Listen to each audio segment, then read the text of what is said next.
Come on now. Y'all know where y'all at? Let me make sure y'all know where y'all at right here, right now. Y'all at the Remix Morning Show. That's right. I go by the name of the Ear Doctor. And let me introduce you to your host with the most. Straight from the East Coast, Baltimore for sure. Coming you that raw right here.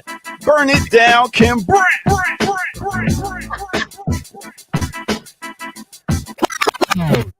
Can I intro you into Ear Doctor? Can I intro you? Please do. And give it up, y'all, one time. New Jersey's finest, representing Brown University. It's the Ear Doctor. Morris Brown University. Hold on. I thought you was going to hit me with some reverb. I thought I was going to get to reverb your name for once. Well, you got to get Morris Brown right first. I mean, I reference the university the way you reference the university, I sir. say Brown. Morris Brown, like Bond. James Bond. Got it. Hey, good morning, Ear Doctor. Good morning, remixers. Now, I know a lot of y'all about to fall off because y'all see it's just me and Ear Doctor. Come on. No, this is the Burn It Down Kim Brown remix show right here. Sundays, let's go. Thursdays. Word. Everybody done logged off with what is it? Well, Jared has something to do. Kalanji has something to do. Who else? Everybody has something to do. Everybody had something to do. Everybody had something to do. But we wanted to come and give y'all a live show today. So hopefully you guys will stick around with us, rock out with us this morning it's the middle of summer. I know it's the summer days, the dog days of summer, and shit is every which way. But we appreciate y'all joining us this morning. Ear Doctor and I are gonna give it to you the best we can. Shout out to Sister Erica. I think Sister Erica is going to be joining us in a little bit as well. So, it is. She on that Texas time, She a little and that's slow. okay. A little slow. Okay. They're a little hot and slow down there, Well, it's an hour earlier for Erica, Ear Doctor. It's 7 a.m. And that is right. All right. Well, okay. So. We understand, Sister Erica. But listen, remixers, we appreciate y'all being here. I'm gonna play this like this is my show real quick and shout out all the people them I see. What's up, birthday boy David Silberg? What's going on? That's right, Host, Comrade Kwame up in here. Quaker Anarchist come through. James Thompson, we need some more flicks, baby. Run us some more pictures, James Thompson, in your BPM gear. Look at Tafari talk about Kim. Stop acting like we don't like you. Big up, Tafari. Oh, thank you, Tafari. That's kind. That's very kind of you, Tafari. I'm very grateful you guys are up in here. Thank you so much for that super chat there, Tafari. And Ear Doctor, we was talking off air about our show, our tentative show, where Ear Doctor and I are going to come on BPM and talk about music. Now, are we going to do this? Is this going to be like a show? Or is this going to be like members only, patrons only, or have we even gotten that far? We ain't even got that far, but we have come up with a name. Y'all ready for this? Classic albums. We talking about classy, sick albums. Should it be classy, sick albums or classic? Nah, I like classic. Classic. I dig that. I dig that. I think a lot of people don't realize there's so many. You know how we are about hip hop, but it's hip hop, reggae, R&B, and there's certain things that you got to put me on to that I might not know, which is a classic album. I'm gonna put you on to some things, so it's gonna be pretty dope. You know what I'm saying? Yeah. Everybody will know. Everybody will know. And we want you guys to participate as much as possible. Thank you, Comrade Kwame. Please talk about Missouri can't divorce while pregnant. Jesus. Jesus, Murray and Joseph. Listen, we gotta do a mass evacuation. Some of our brothers and sisters, they're holding us in hostile territories. Now I know the whole damn country is a hostile territory. I understand that, but some of these territories is more hostile than others. Missouri, y'all know how I feel about Missouri. Missouri's hostile as shit, Ear Doctor. I mean, hostility to black folks out there. Yeah, I mean, what else goes on in Missouri? They ain't got shit else to do. I think there's things to do. Missouri. What's that? I don't know. Everybody, big up to Missouri. I ain't never been there. Oh, well, you at least got to go, so you know not to go back. Sure. You gotta at least go so you know not to go back. And again, I say that I'm dissing the state. I don't diss black people in Missouri. Black people in Missouri are fucking amazing. Shout out to St. Louis. Shout out to KC Mo and KCK. That's how we roll. We shout out to the whole Kansas City. But y'all, the state, no, no, it's hostile. It's extremely hostile. But I digress. Yeah, we're gonna be taking questions from the peanut gallery. I mean, chat room today. Now that should be interesting. Do y'all even want to ask us questions? What questions would you guys have for me and the ear doctor? I see if y'all would have questions for like Jared and Kalonji and Jackie, but what questions are they gonna ask us? What questions they got for us, ear doctor? Oh my goodness. I feel like me and ear doctor was the kids. We were sitting in the back of the class cutting jokes while Jared and Jackie was sitting in the front paying attention and shit. Me and the ear doctor. I was sitting in the back writing rhymes. I ain't even gonna front. I was writing rhymes while everybody was up there, raising their hand. I ain't gonna no, but you know what the thing is? My last name began with a B. I was always in the front of the class, as you know. Slavery. Always in the front of the class, so we couldn't go to sleep or nothing like that right there. So we had to be raising our hand, answering questions. Let me tell you something funny. So, my mother's finding papers and stuff at her house. She found my first suspension notice from high school, and it was November of 1992. Now, mind you, I just started high school September of 1992. Freshman year, I was getting put out of Mr. High's Earth Science class for cussing that motherfucker out, dog. I'm like, no, white man, who are you talking to? Word. Yeah. But that's the thing. I don't even think I should have been suspended for that. That to me was an example of the institutional over punishment of black children, particularly black girls. You know what I'm saying? I didn't get no fight. I ain't throw nothing at that nigga. I just told that nigga about himself. Now, was it necessary to suspend me from school for that? They suspended me from school, put me up out of school for that. But nope. Like I said, I remember I was reading Malcolm X that fall, and I had checked out of high school the first semester. It was 3.5 years onward of me being totally checked out of school. So wow. Speaking of Malcolm X, I just for the Black Man Lab thing I do Monday and Tuesday, we just bought like a bunch of Malcolm X autobiographies, and we just give them out to whoever is in the room that don't know. So guess who was one of the people that was in the room that never read the book? Who? Young Dro. You know the rapper Young Dro. What now? What he sang? What song he sang? Lean. Oh man, why can't I remember Young Dro? Lean with it, rock with it. No, damn, he got that. Man, fuck that bitch. Just on me. And then he got the other. Oh man, see, you gonna make me pull up something. Well, the chat knows. We got some baby dems in the chat. They know who Young Dro is. Yeah. Yeah, they know about it. Shoulder lean. That shoulder lean. Shoulder lean. Yeah, so he came up in there. You know, actually his second week coming, so he really loved it. But yeah. And the kid, I finally got my son another copy because he lost his copy. So he got on, was like, I was like, you better read that. But 5th grade. Speaking of 5th grade and almost getting held back in 5th grade because I said something against Bush. I was in the 5th grade. My teacher's name was Miss Gary. And I heard something from Karis one talking about how George Bush killed Gaddafi or something. I forget what it was. But it was about George Bush. And man, I said, fuck George Bush.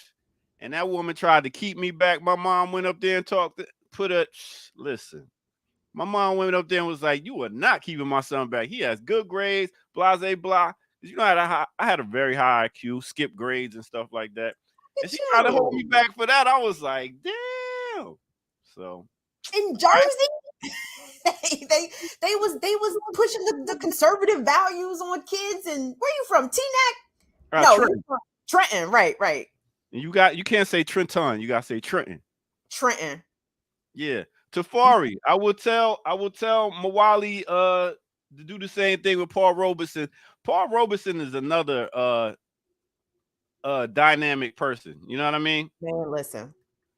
I mean, They're not making new Paul Robesons out here, y'all. They're not making new Paul Robesons out here. They need to be. Woo! He was bad man.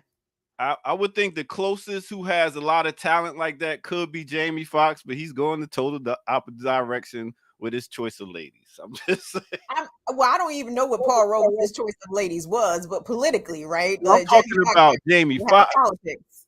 I'm talking about Jamie Foxx, as in how talented Jamie Foxx is, and he can do as much stuff as like Paul Robeson did. That's the one person I see could do multiple things: acting, dance, and all that, but not the political consciousness of Paul Robeson. You know what I mean? Right. I mean, but that's what made Paul Robeson the enigma, right? I mean, his talents notwithstanding, but the fact that his politics was so on point and he was telling white people about themselves around the world, like that's what set Paul Robeson over the top. You know what I'm saying? Jamie Foxx, just a basic ass singing and acting nigga, doing it exceptionally well, yes. But where the politics at? Where the politics at, Jamie Foxx? Maybe he ain't get there yet, but yo, big up to Dead Man Animation. What you talking about? He ain't get there. If y'all do a music show, can Jackie review rock music? Y'all got to talk about Afro punk too. I would love for Jackie to come give us a lesson in Afro punk. I personally need a lesson in Afro punk. You know what I'm saying? Like I need that. I would love for Jackie to come and give us a metal, a thrash metal, enlightenment, so to speak. Because I'm 90s, I'm grunge, and but even that, I love 70s. I love music from the 70s. Period. Rock, R&B, everything that came out of the 70s is blowing everything away from all subsequent decades. The 70s is unfuckwittable on many genres, in my opinion. But yeah, Kim, will you believe that I used to have a black rock group? No, I did. It was called Black Granted. It was called what? Black Granted, like the rock, Black Rock, the Black Granite Rock. Yeah. Oh, Granite. Yes. And we performed one show and realized that black people was not trying to hear that. Oh, see, you should have came to DC because Bad Brains and Fishbone, they had there's a big following. Black people, that's what Jackie was. That's what Jackie was. I guess it was the wrong crowd. They wanted to hear some trap music. They wasn't trying to hear no rock. Oh, so this is recent. Nah, it wasn't even recent. This was like in the 2000s, early 2000s. Mm-hmm. Yeah, and that was Nelly. That was Nelly, Eminem, 50 Cent, Ludacris era. So yeah, they was trying to hear that. They wasn't trying to hear no black rock. But but it was dope. I also performed with a Afrobeat band. Now that was the favorite. The Afrobeat band. When you say perform, what is it that you did? I was MC. I rhymed. Oh, okay. Even with the rock band. Yeah. You know how you rhyme sick. Yeah, I rhymed. I ain't gonna front. They just played some hard shit, and we just like on some Rage Against the Machine type joint. Yes. Yeah. So if you rhyme, how come we never heard you spit no rhymes? I did a little something freestyle. We're gonna get there. We're gonna get there. I need to actually do an album because I've been album for so many years. Slow down, dog. Let's just get a few bars. So let's get a hot 16 real quick before you talk about. Before I go there, I need to relax. In the words of Nori, I need to relax. Let's get some. I got to get us a fire 8 there, doctor. Right. We're gonna get there, but first let's take a quick break. We can do that. We can go get a quick break and get it together, and then we're gonna come back and give you all a little news and all that stuff that you can, Got some news. Got it. News. I do. With that said, let's go get to it right here. Do this. It's the Remix Morning Show. I'm so alone.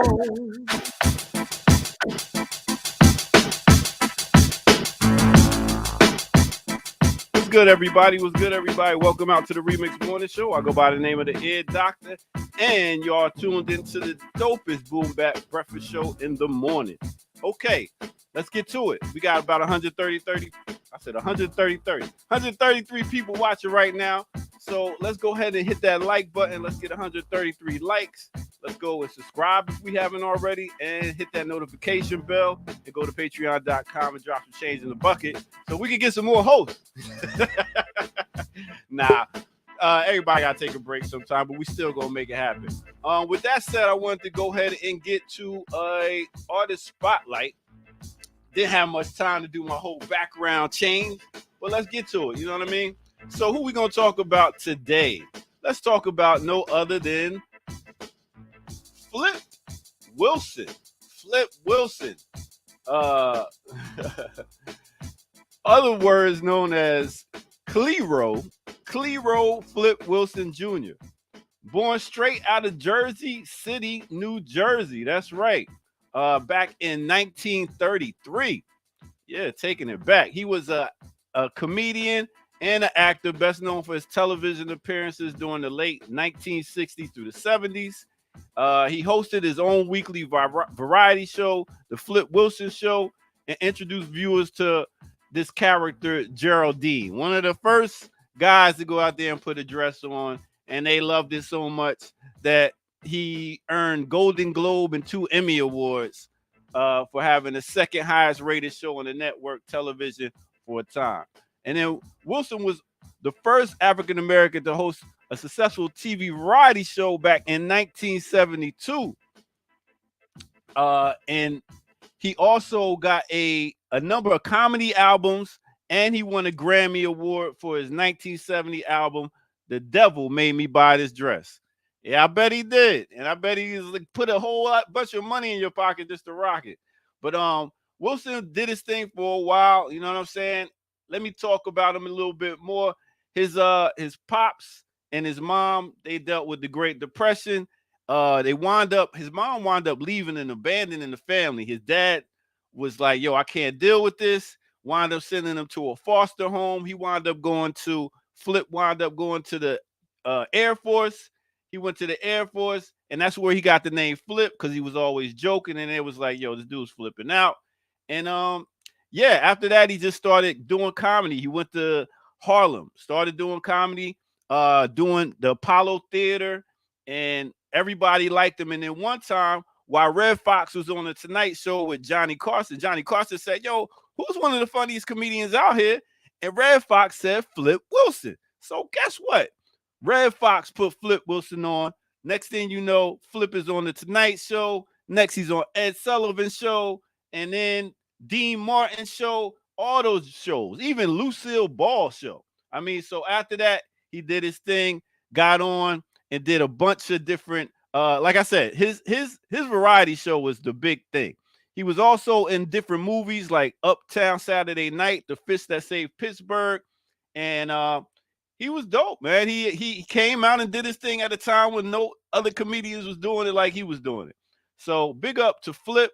He has numerous albums. He has Flip Wilson Potluck, Cowboys and Color People, You Devil, The Devil Made Me Buy This Dress, Flip Wilson Show, Flipped Out, and Geraldine.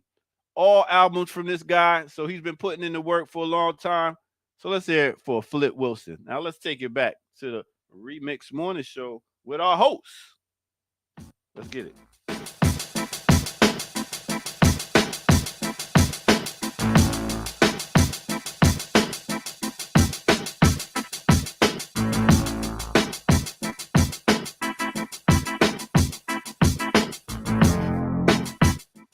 Yeah. I always had respect for Flip Wilson. He was a little bit before my time, but I loved Uptown Saturday Night. That's another reason I will never forgive Bill Cosby for being a piece of shit, because it's like I can't even enjoy Uptown Saturday Night no more. Thank you, Bill Rapey Cosby. Appreciate that. I mean, but what I guess Richard Pryor had a variety show. Flip Wilson had a variety show. Dave Chappelle had a variety show, and in Living Color, Keenan Ivory Wayans. So big up to variety shows. It really showed a lot of talent and put a lot of other people on. You know what I mean?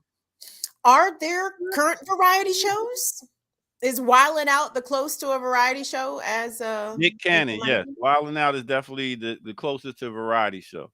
I don't know if they really do skits like that. You know what I mean? Yeah, they just crack on each other. And the skit thing is really showing your talent as how you getting down and stuff like that. As your acting chops. So, Doesn't Kevin Hart have a new comedy thing about what's it? Maybe. uh, no, I know Kevin has a podcast. He just interviewed Jay-Z. He also is about to interview Chris Rock and a number of people. So No, like I've seen something advertised on television, and I don't know what it is. I'm getting a feedback. I'm about to put my headphones in. But I don't even really care, to be honest. Like, I'm glad for Kev. I'm glad Kev is doing this thing, but yeah. And it seems like they always, to get to that upper level, as they said, the devil made me wear this dress. Okay. Time to emasculate a man. You want some more money? Here you go. Put a dress. Doctor, I think you're overlooking something that could actually be the case here. What if the men like to wear the dress? Nah. Like what if it wasn't you act as if it was a hard sell? I mean, I'm being serious here. Like they'd be like, Flip, you need to wear this dress. Flip was like, nigga, I wear dresses on the weekends all the time. Like, say less. I got this. I will easily rock this dress. Like, come on now. Maybe he liked to wear the dress. I can see it's like even when Ricky Smiley does the old lady, like Miss Bernadette or whatever her name is, Miss Bernice. Mm-hmm. That's funny because you do think about people in church that you went to church with that is really like that, and you gotta pull it off with the whole outfit. But it just seems like in showbiz that every time you get to a certain plateau, they like, all right, you gotta put a dress on. I mean, but do we have did people say the same thing about Dustin Hoffman in what movie was that he was in where he put on the Tootsie? Yeah. Oh, Dustin, they're letting you emasculate yourself, Dustin. so you can be Tootsie. I mean, come on. I think a lot of this is kind of, Really? a smidge bit of homo and transphobia. Because again, we are overlooking the fact that maybe these dudes like to wear these dresses. I didn't hear nobody complain about wearing the dress. Did you? I heard other people complaining about them wearing the dress. I never heard Wilson comedians like, nah, they ain't gonna do me like that. I'm not gonna put on the dress. And guess what? And Dave Chappelle has had a very successful career not putting on a dress, has he not? That's one comedian that has said, I'm not putting on a dress, and he hasn't. Mm-hmm. I gotta give it to him. But Richard Pryor, when he in his movie, when he played that role, when he put on the dress and was dancing and stuff, I mean, pure comedy. I ain't gonna front. It was good, but I was like, it is what it is. But that was definitely something else. I was like, okay, throw a dress on us, and then you can pay us whatever you want. What do I know? I just spin records for a living. Again. I bet you some of them dudes said they would wear that just for free. Okay, y'all are overlooking. Y'all are overlooking certain people's proclivities and the shit that they like to do. It may not have been a hard sell to get them to put on that dress. You might like wearing a dress, and there's nothing wrong with that. Which one of them little rappers was wearing a dress? Young Thug? Right? Yeah. Okay. Did his profile get a big boost after putting on the dress? Did all of a sudden doors start opening up for him that had previously been closed? Like, I ain't gonna say that, but I guess when you call yourself a thug, then people overlook it. I don't know. Maybe. What do I know, man? This is a whole new world for me. I'm trying to learn. Excuse me for being ignorant. Well, the only thing I think people really need to learn is how to mind their business. It's really that simple. It's really that simple. If the people want to wear dresses and they want to do gender bending stuff and non-binary stuff, let them. It don't bother me. Don't bother you. Don't diminish your manhood. Does not diminish my womanhood. People are just being themselves, which I don't see how anybody could ever have any objection to that. I don't for me, I could say it's not about worrying about them. It's more about how do I explain this to kids that ask me about it. Nigga, let the kids explain it to you. They want to know because all this stuff is on TV now and they like, so you know what I'm saying? So how do I explain it? And I'm just trying to still learn how to be like, all right, this is what's going on. because we didn't have to deal with this. Something new for our No, generation. I disagree, because what I got told a lot as a child is that these are girl things and these are boy things. Okay. You can't be out there roughhousing, playing kickball and baseball and football with the boys, because that's boy things. Okay. You need to come do girl things. So the same way you're talking about, you have to explain shit to kids. Oh, people explain shit to us wrong. They explained it to us. They was explaining it to us wrong about what is specific for genders, what is acceptable for certain genders to do. That was wrong. That was incorrect teaching by our elders and by our parents to do that, because kids should be allowed to be kids. Kids should be able to do what they want to do. If the son wants to go play with dolls, who should tell him that he can't do that? If he wants to play dress up, who should tell him that he can't do that? And the same thing with the girls that were called tomboys. You know what I'm saying? If they want to go out and play sports and go play in the dirt and shit, who said that they can't do that? Some dumbass adult told them they couldn't do that because that's not what girls do, or that's not what boys do. So the things that you're talking about explaining to your kids, explain it to them in the ways that if you are a child and you want to explore certain things, you should be allowed to do that, and nobody should tell you that you can't do that because of your gender. All right. Well, I appreciate that, Kim. At this time, let's see if we can get to some news. We got some news? I do got some news, and I wanted to actually lead off with a tiny bit of good news. I don't know how good. Wait. We got to slap the map. Oh shit, my bad. Let's not get brand new now. Slap that map.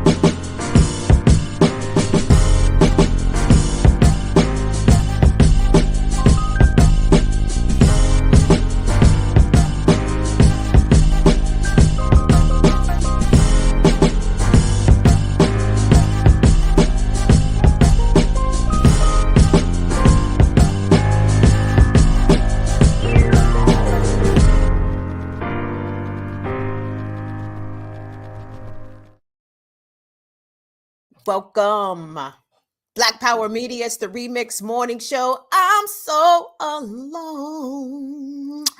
I miss you.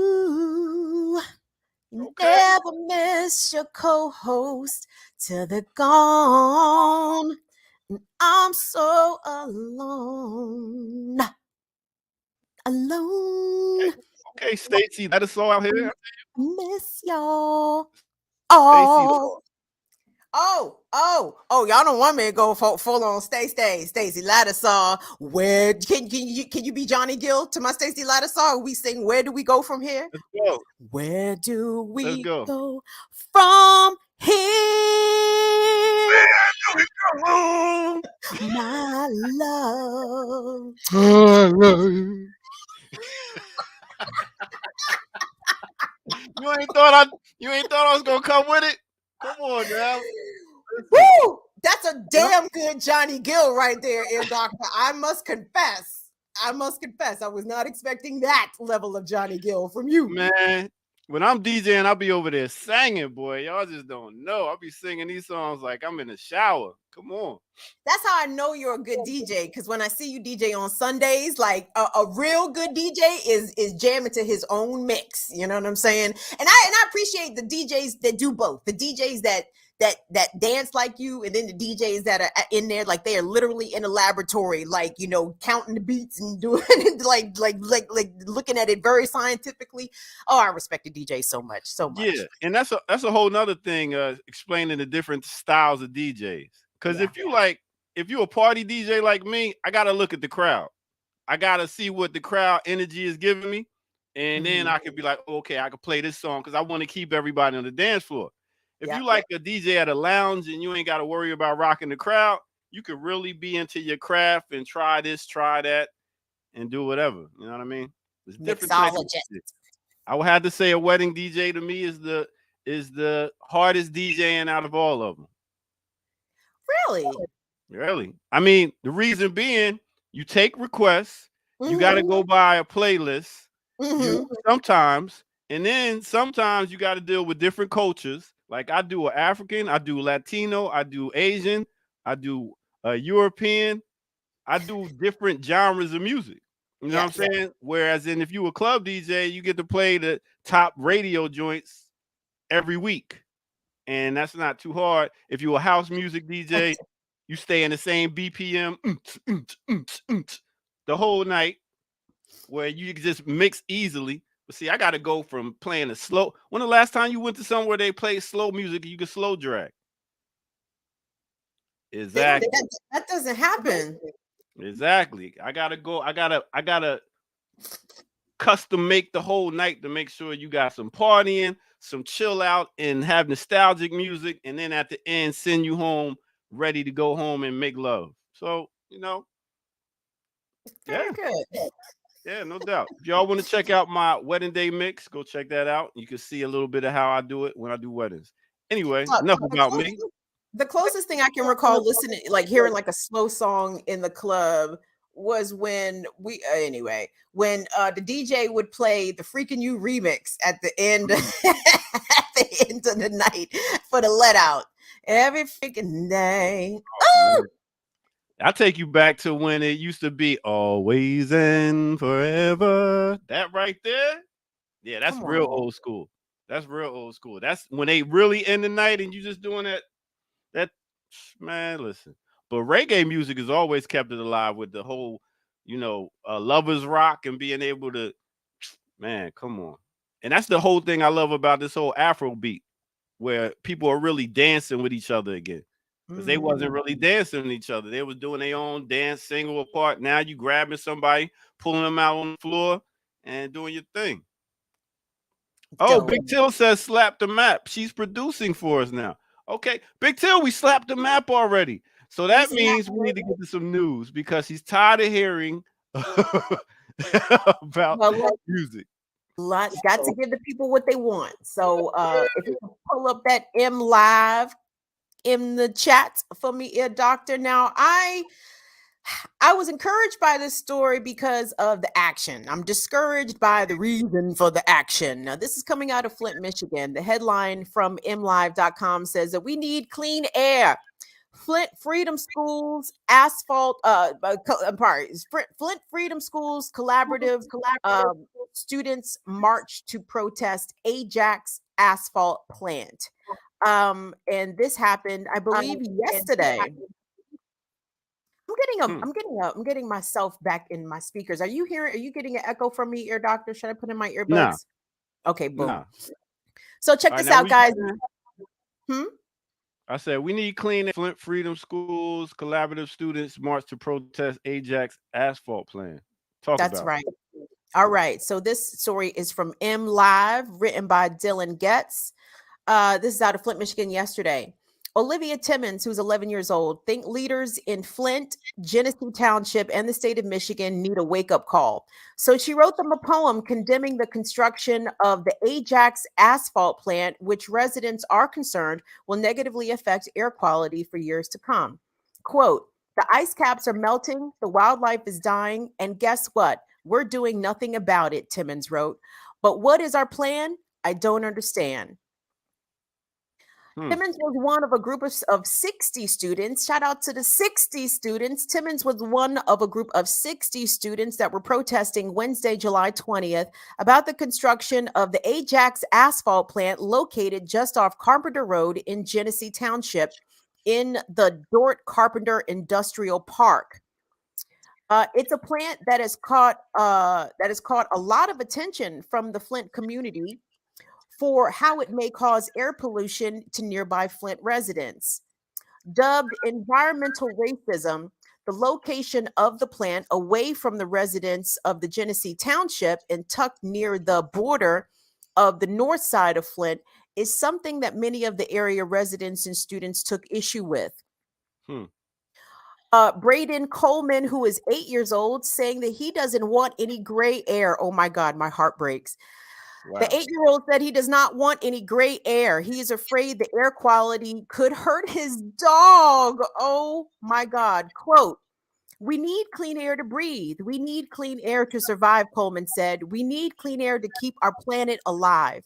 Many protests were held throughout the last year. The plant was under the process of acquiring an air use permit from the state of Michigan. A coalition of organizers even held a mock funeral in Lansing to advocate against the Ajax Materials Corporation facility. The students each attend a summer program with the Flint Freedom Schools Collaborative, which is part of a nationwide Freedom Schools Collaborative. Okay.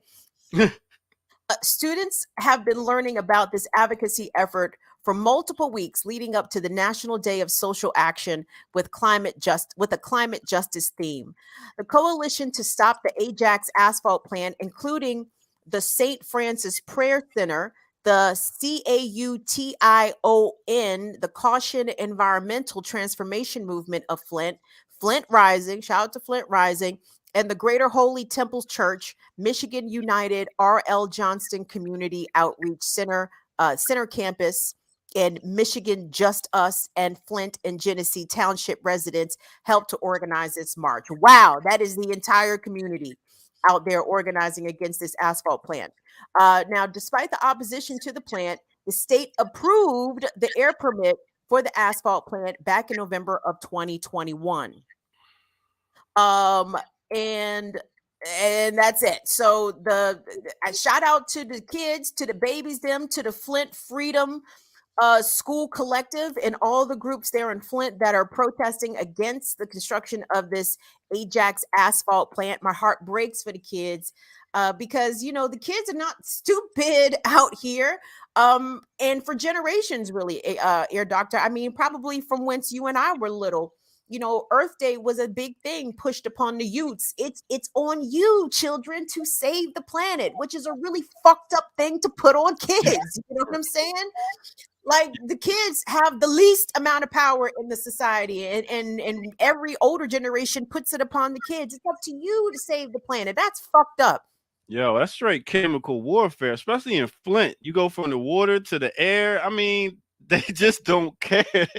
That's capitalism at its finest. Just like, yo, we gonna get this money. We don't care who dies or what happens to y'all. That, man, it's some evil in this world.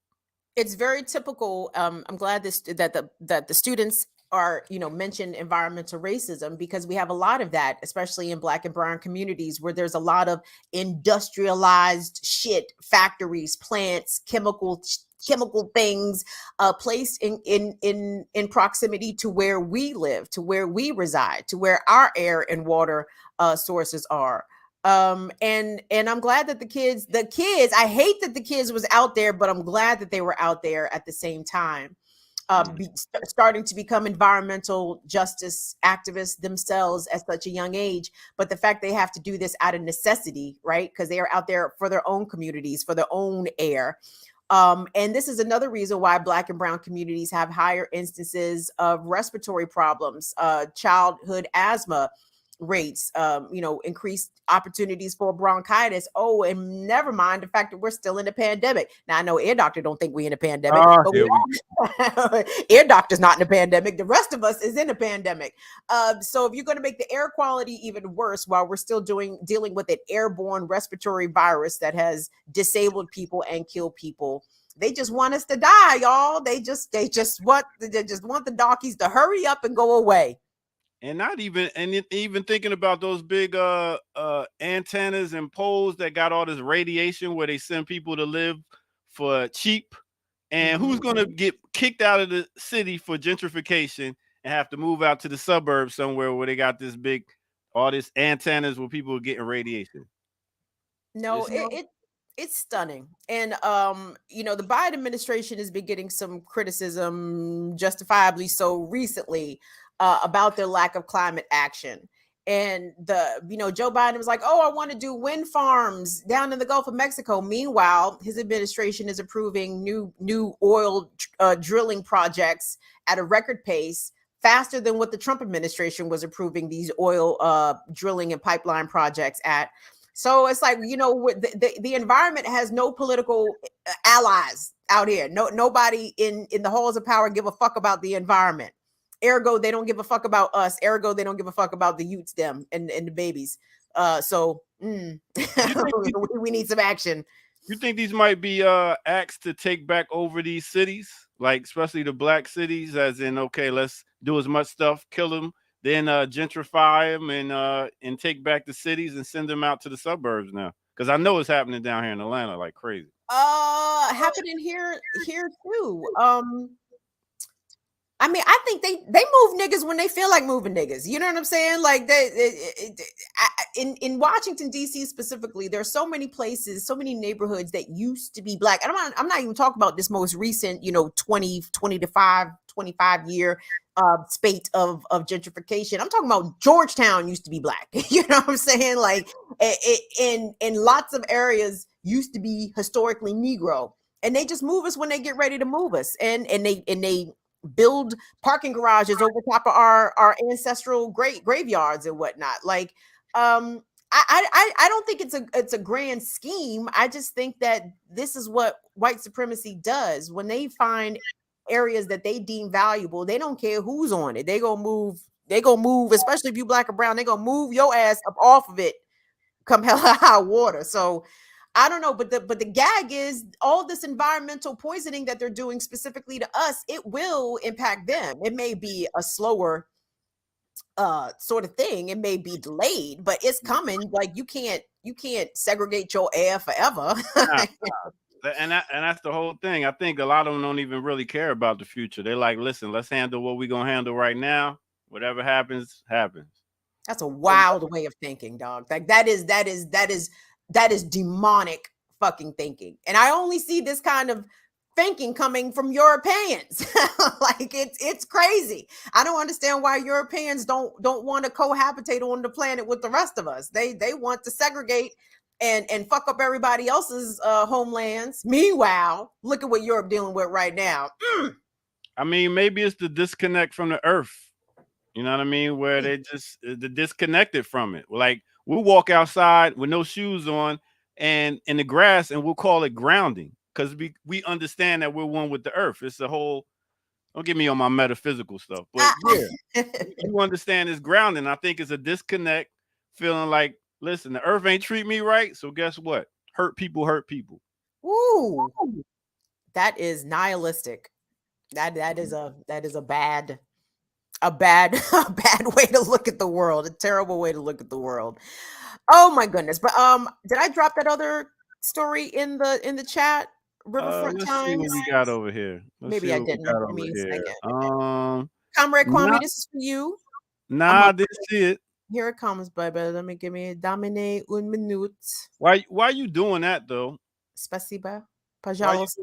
Let me give a shout out to Erica real quick. She put us on to another story right here. Delphonics lead singer William Poogie Hart dead at 77. What about the Delphonics? Of course. Didn't I blow your mind this time? That right there. That la la la la la. Please, I love you. That's right. And y'all know Ghostface redid that joint right there. Yes, he did. That wasn't on Bulletproof Violets. Was that on Supreme Clientele? Guys have come to you. I think it was Supreme Clientele. But pass me by. He died at the age of 77. So big up to him and his family. Hope they getting some type of royalties and everything. Of course, we hope that our contracts was back then. Listen, our condolences to the family. I don't hear enough about when, pardon me, like singers and musicians from that era are passing, because I know that they are passing, and I did see this story about Mr. Hart passing this morning on the news, but it's like but it caught my attention because I'm like, I haven't seen one of those on regular news in a very long time, and I know our people have been dying, so I'm glad that he's being remembered, and that people, because I actually think that they said on the local news this morning that he's originally from DC. Oh, okay.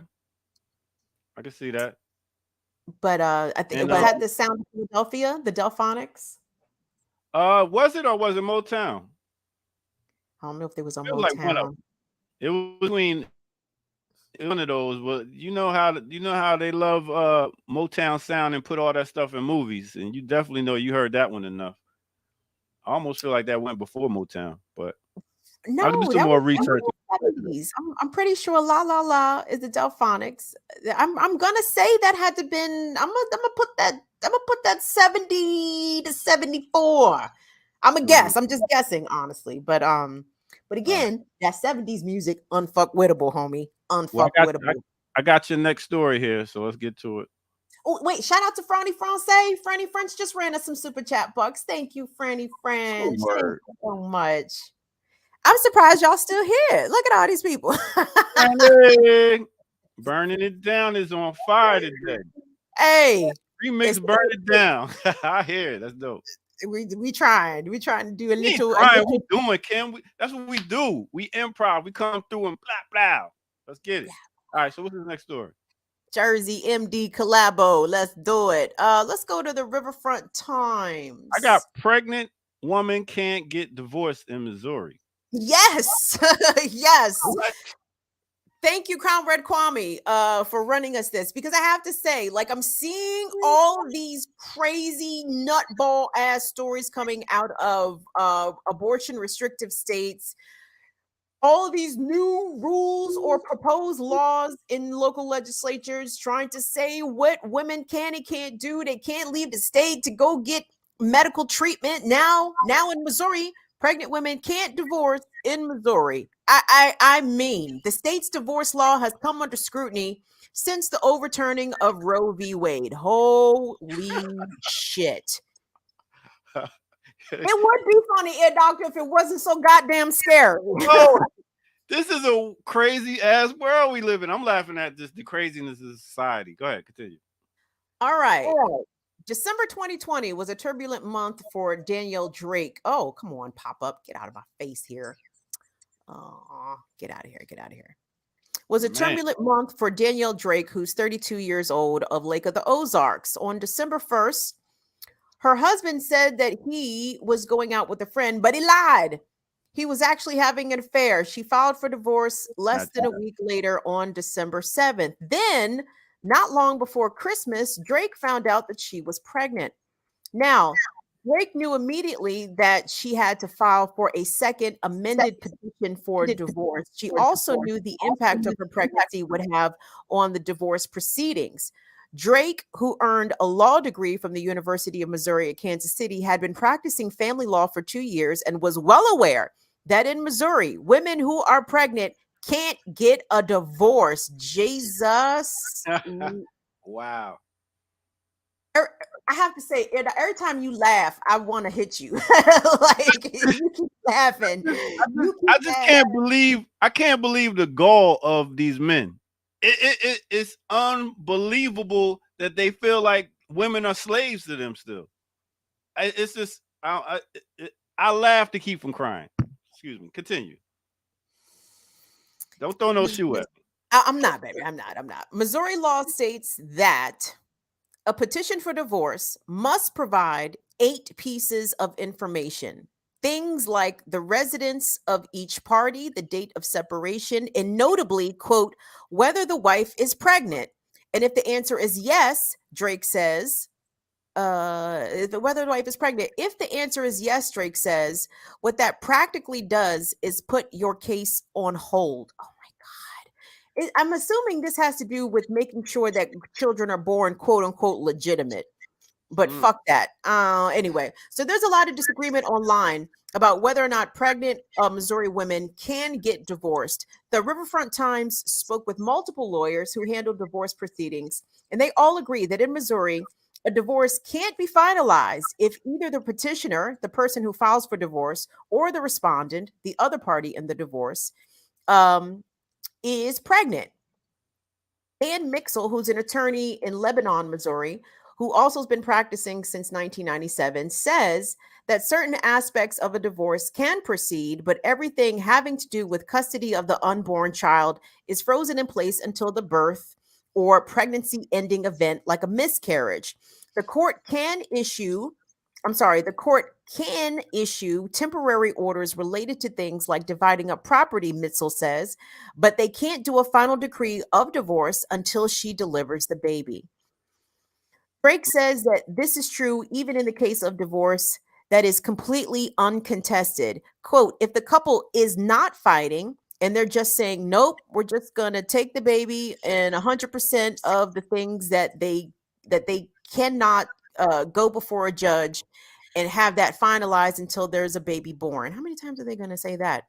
Still a shock to some people, Mitchell adds. Sometimes it comes up at the very last minute because the wife is usually asked under oath whether or not she is pregnant or not. Which can be offensive at times and also a bit ridiculous at others. Oh my God. Drake also points out that what seems to be a double standard in regards to how the state treats an unborn child in a divorce proceeding compares to an abortion law. She says that the whole basis for Missouri putting the pause on a divorce proceeding until a child is born is because Missouri divorce, quote, does not see fetuses as humans. So, Franny French had a question. She says, "What if the husband gets his mistress pregnant?" I think that would probably matter on whether or not the wife was pregnant, right? So I think even as this article is saying, even if the divorce is uncontested, the pregnancy status of the wife here is what matters. So I guess if the husband is out there doing XYZ, it really doesn't matter because within the framework of this marriage, the wife is still property of the husband. Yo, that's what I'm saying. It's like slaves, property. I mean, y'all getting treated like slaves out here. This is y'all. You say, y'all, don't you have daughters? Don't you have sisters? Yes. No, don't do that. I'm just saying, as in women right now, it's really spotlighted a whole, like with these proceedings and this whole abortion and this that. I'm just like, wow, because we wasn't hearing about this a minute ago, but now it's really out there. Well, because the draconian efforts on behalf of the Christo-fascists are ratcheting up, and it's not going to stop there. You think it's going to stop with abortion? Nope, they already making it difficult in some places. Courtney told me this: for people to buy Plan B, for people to get contraceptives, for people to get condoms, doctor. Like really? It's really not a game. And the shit just went down in Georgia yesterday. You didn't hear that? Abortion is illegal in Georgia today, right now, today. Let me pull that up because I don't have it as an article, but I have the ACLU tweeting about this yesterday. Got raw dog in the air out here. It's a very scary situation. I mean, it's ha funny until somebody in an abortion restrictive state come up pregnant and got a baby that they don't want to keep, and then all of a sudden it's big time against the law for them to even leave the state to try to get an abortion. This is serious. They're going to be trying to put women in jail. They're going to be trying to put doctors in jail. They're going to be trying to put people who are running some of these abortion funds that we intend to support. They're going to be putting them in jail. All right, y'all. From the ACLU, this was yesterday. Breaking. In an unprecedented move, an appeals court blocked a lower court's injunction on a 6-week abortion ban in Georgia. This allows the ban to take effect today, rather than waiting the normal 28-day period for an official mandate. The court took this action without request from the state and outside the normal court procedures. Listen to that. Let me say that again. The court took this action without request from the state of Georgia and outside of normal court procedures. That means these motherfuckers just decided to willy-nilly go ahead and enact this shit because they felt like it. Many people don't even know that they're pregnant at 6 weeks. People in Georgia and people everywhere deserve access to abortion care without delay or interference. This is in the state of Georgia. So that's where you live, ear doctor. So today, a woman who may be pregnant, who may just found out that she was pregnant, because a lot of people do not know that they're pregnant at 6 weeks. Mm-hmm. What if she's 10 weeks? What if she's 12 weeks and she just found out that she's pregnant? Well, she can't no longer get an abortion in the state of Georgia. That's over. So the adjacent states, what's adjacent to Georgia? Alabama, yeah. No abortion in Alabama. That's a wrap. Well, South Carolina. Yeah. Nope. Tennessee, can't go. Nope. Yeah. So you get it now, right? You know how far it is to drive from Atlanta to DC. or Yeah. Maryland. So that's what people are looking at. Now, what if you don't have a car? What if you already have kids and you don't have access to childcare for someone to watch your child so you can go get your abortion? What if you literally don't have the money to do it? So they You find just more way. They finding more ways to lock niggas up. and also saddling women with children for a lifetime that they either did not want or not able to take care of. Or even worse, what if your pregnancy goes wrong and you end up having a miscarriage and you have literally a dead fetus inside of you that a doctor refuses to take out of you because of the law? Like this is I mean, serious doesn't even really begin to describe the situation that women and pregnant people are facing right now. Like this is fucked up and horrible. Yeah. I again, I mean, what was it? North Carolina? Now, this is not law, but I think that they are proposing that if a woman is trying to leave the state to get an abortion, that it would be legal to kill her.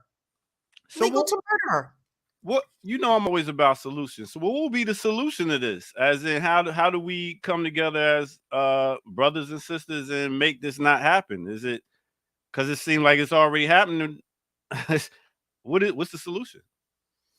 Number one, we have to support women's healthcare choices. Okay. Like we don't need to be shaming people if they want to have an abortion. Okay. Mhm. Like if people have made that decision for themselves, chances are they are the best ones to make that decision. Okay. So we don't need to be trying to, all the black babies is getting aborted and So it's like, who is coming to help feed these black babies? Like we don't need to be shaming people for their choices. Number two, we need to know who the grassroots organizations are on the ground, the abortion fund services that are literally helping women with transportation, with childcare to help them leave these states in which abortion services are now illegal and go get the medical care that they need. Like we seriously need to be pouring money into that.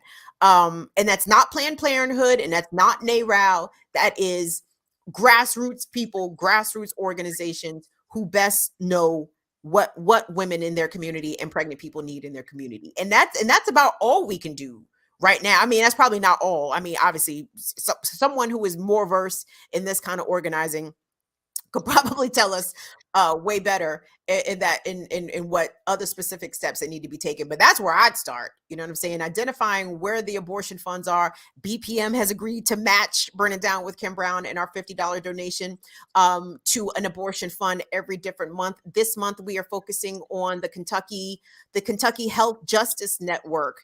And so far, I think we have already accumulated close to or over $200 in donations to send to them for the month of July. And that's just little steps. You know what I'm saying?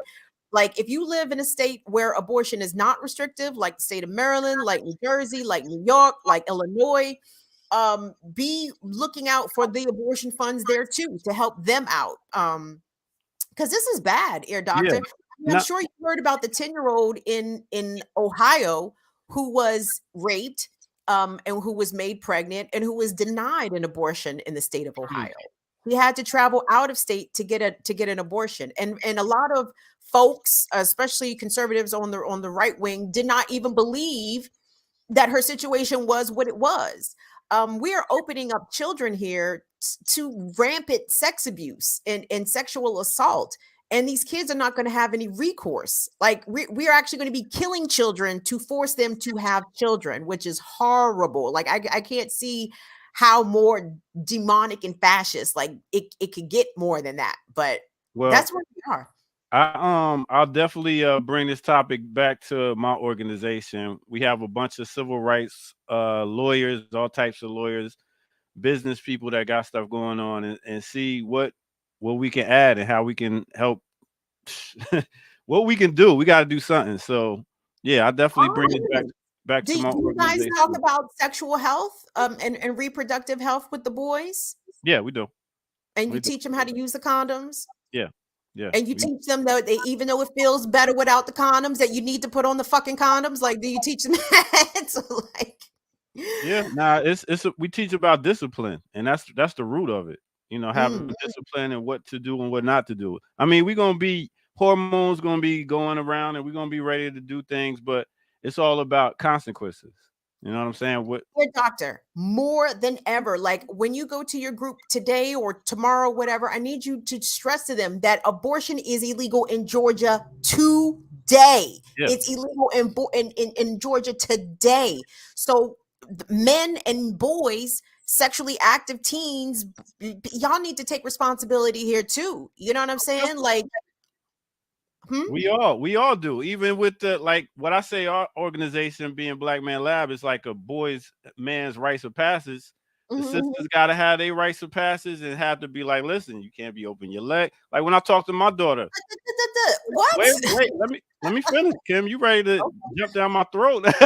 I'm just saying, even when I talk to my daughter, it's just like, you got to understand respect. You got to understand your body, that you are a goddess, and you cannot just allow anybody to step into your field and bring them into your home, into your dealing with them on that level right there. So we all had to have a conversation that we've been uncomfortable, because I don't think our parents had the conversation with us. So we have to have these conversations with our kids now. And we have to join, or if we don't have kids, we need to join an organization that deals with youth, you know? So tell them boys that they need to be putting on condoms, man. Like, tell them boys that they need to be putting on condoms. And we got to stop this division thing, because a lot of this is dividing us as men and women. Like I said, we both have a role in teaching the youth. And yes, we do. I'm not saying we're not. I'm saying do that on both sides. There's only one of us that can get pregnant, though. You understand? Like, and now only one of us, it's only against the law for one of us to seek medical treatment. Do you understand what I'm saying? That's not a division. Like, that's just the facts. You know what I'm saying? So I agree. Boys and girls, men and women understand how babies are made. When they lay down, they make a decision to use birth control or not use birth control. But the stakes now have gotten drastically higher, like literally overnight. For young girls and pregnant people in Georgia. You know what I mean? So I agree. I think women need to have as much control over their reproductive health as they can. But sometimes people end up getting pregnant because somebody don't like to wear the contraceptive. You know what I'm saying? Somebody poked a hole in the condom. It goes both ways. We got to stop doing this division. We got to stop doing it. Division. Because it's like when we talk about slipping mollies, it's something we always say the guys doing it, and we don't never talk about how the women do it. We got to understand it happens on both sides, so we have to teach both and stop dividing. We got to stop this divide. We got to. But it's a false equivalence, though. The consequences are greater for one than they are for the other. Like, that's not division. That's facts. So you saying we shouldn't talk to the girls? That's not what I'm saying. I just said that I think girls and women need to have as much autonomy over their reproductive health as they can. But I know that women and girls sometimes get pressure from their partners not to use contraceptives. And I'm telling, and I'm speaking specifically about Georgia right now. Like, Georgia right now, it's no abortion. It's done. It's over. That's a wrap. And the closest abortion is 1,000 miles away. Okay. Now, everybody don't got 1,000 mile away travel money. But but ultimately it's on the girl, right? Ultimately it's on her. That let's talk about that division. Why are all these laws targeting women? How come there's no laws about men out here randomly inseminating whatever in the hell? Because we live in a patriarchal society. That's why. Right. So I need you to come at it like with that knowledge, and that's not make it a false equivalency. It's not equal on both sides, and you know that. You definitely know that. I'm just saying everybody needs to have a talk, because we are not having rites of passages, and we are not talking to the youth no more about this stuff. And we need to do it on both sides. And yeah, we need to do it more on the guys, if you want to say that, no problem. But we need to do it on both sides, especially since it's his home where you can go to jail for it now. You can die for it now. And die from it. Exactly. We got to have this conversation for real with these youth. So let's take a quick break, though. Let's take a break before I come over there and smack the shit out of it. I'm just playing with you, ear doctor. No, you're not.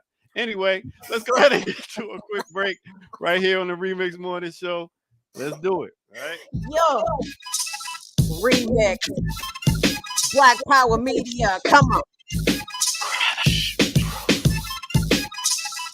Ain't no breaks for the ear doctor today. Keeping it moving, man.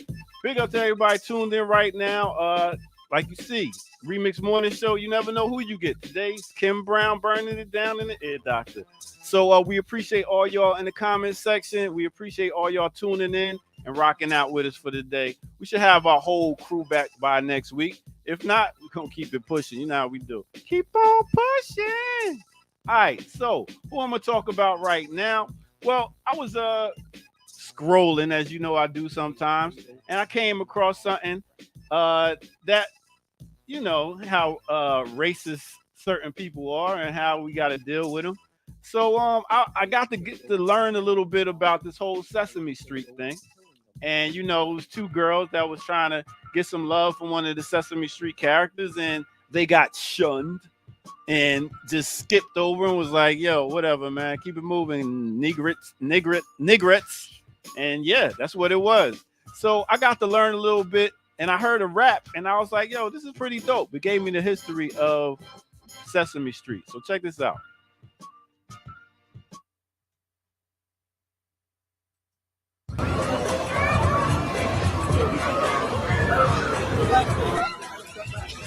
Heartbroken, I'm feeling destroyed. Look at this, like how we even get to this point? The worst way.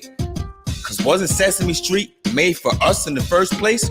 Check old episodes, look at the past shows. Characters rock gold chains and afros, dancing black and amazingly proud. If you don't know the story, I'll break it down. Yep, man, it got it started in the late 60s, right in the hood in Harlem. Amidst the fights for civil rights and marching, we had just lost our kings, Malcolm Martin, handed by a shooter. How we get past that? Well, the children are the future. Understood that tremendously, but our kids failed academically. And fixing that won't be easy, especially when the kids watch too much TV. Meaningless cartoons ain't giving them nothing, ain't stimulating their minds, ain't giving them substance. Daggone mom working 2 jobs, it's more time to stay home, consume nonsense. Misdirection, but where there's an exposed curse, and there's a hidden blessing. Then boom, that blessing appeared. Top people in the form of Chester Pierce, a black psychiatrist whose dedication was getting in the path for children education. Who noticed on the TV and every station it was some form of black misrepresentation. He knew no way these kids excel, cause the TV was ruining their mental health. Mindset set the crush, cause no positive shows reflected us. So we partnered with Joanne Cooney, who with Lloyd Morissette got an $8 million check for the children television workshop. Intent for this was our kids could learn like the privileged kids. Cause when the stats was in and they made the comparison, woo, it's embarrassing. Now it's time for some action. Hired John Stone, a graduate with sight, who bonded with the brothers, had a passion for our plight.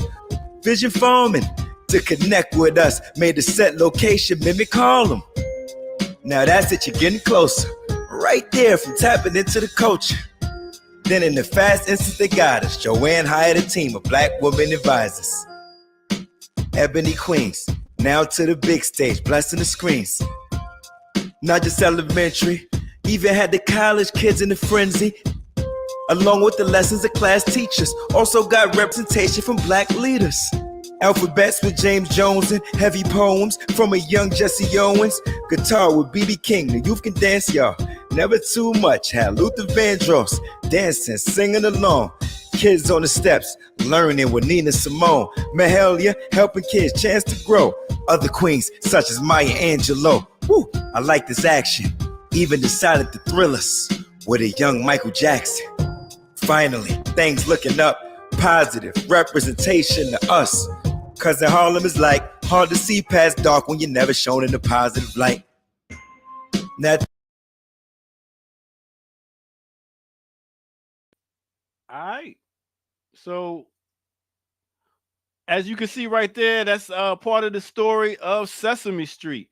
How it was created due to the fact that we had no representation that represented us. So, big up to the beginning of Sesame Street, and that character that dissed those 2 little kids. You got some learning to do and explaining to do. Now let's take it back to the Remix Morning Show.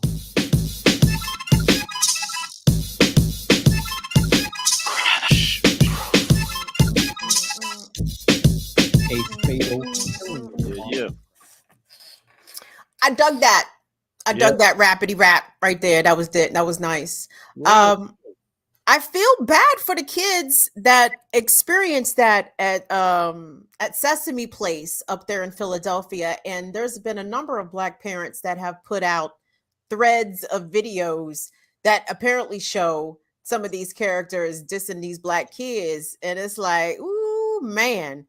See, this is the time that I'm grateful I'm not a parent, because I don't see how Black parents don't be fucking people up routinely out here on a daily basis, because people do shady shit to Black children with you know, without even being bothered by it, like completely unbothered to shade Black kids. Did you see the video, Ear Doctor?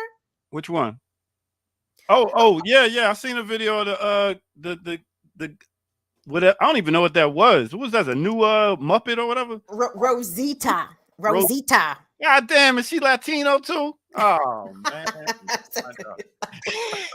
Latinx, as you say now. I'm learning. I'm learning. To be all right, I can't even. I'm not gonna do no devil's advocate shit. But let me just say this.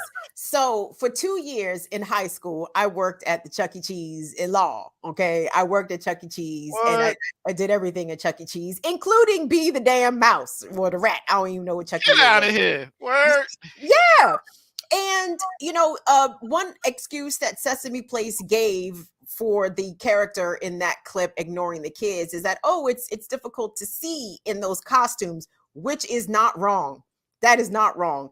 Let me tell you, between the years of 1994 and 1996, I have probably knocked over dozens of children at the Chuck E. Cheese in Laurel whilst in costume. Because it is not easy to see in those costumes. But at the same time, if you are expecting a line of children in a very specific place where those kids seem to be lined up expecting to be, you know, get a high five from the character, whatever. Come on. I don't think there's any excuse for that. Nah, but when I seen the video, that the Rosita Straight was like, all right, get out of here. Hey. Yeah, she did this. Did she hit him with the Matumbo? The no. She hit him with the get back, get down, little kids. I was like, word. Yeah. I was like, yo, and I'm from Trenton. It's like right next to Philly. You can damn near throw a stone over there. It's like 30-minute drive. Always go to the airport there. But I've been to Sesame Street. I mean, Pennsylvania, that town right there. It's a lot of racism over there. A lot of racism over there. Don't get it twisted, because you see Philly and with Meek Mill and all them. That's like going to Atlanta saying, oh, it's super Black. Yeah, but step outside of Atlanta, it's super white. So don't get it twisted. But yeah. White and racist. Yeah, I'm sorry. I'm sorry to hear that for the kids. There is talk of, you know, some sort of legal action. I'd be curious to see where that goes. I'm not really sure what legal grounds they have to sue, but I mean, fuck it, go for the gusto. Make them pay, and I think this bad publicity is making them pay plenty. Also, yeah, and we need some more. We need some more shows on TV like that that's doing the teaching and stuff like that, because we're getting away from it. That's what I'm saying. It's a lack of teaching. This old curriculum that's being taught in schools is so much. Education needs to be rebooted. Everything is rebooted except education. But Ear Doctor, aren't we in charge now? Isn't Generation X at the age of being in charge? Like I'm looking at my generation a little suspect out here, because I'm like, God damn, Gen X. Isn't that us? Ain't we in charge now? What the fuck? Yeah.